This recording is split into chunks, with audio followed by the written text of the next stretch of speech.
Mga amo, ito pala yung napili nating broodcock. Ayan, Paul Spark Gray, local banded yan. So ito lang, bago tayo salang, make sure purga lahat, pati inahin. Para yung similya buo. Ayan kakapurga lang. Daming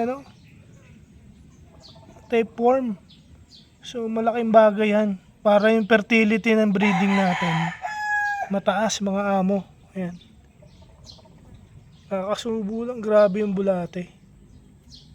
Ayan, ganun din sa inahin. Para tingnan natin yung inahin.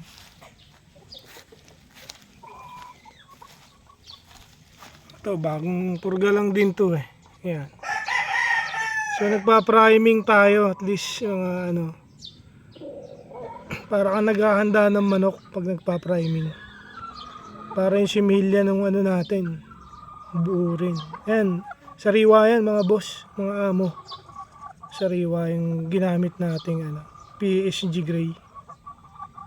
May hatch gray na rin tayo dun. Ayan, subok na yan. Hatch gray.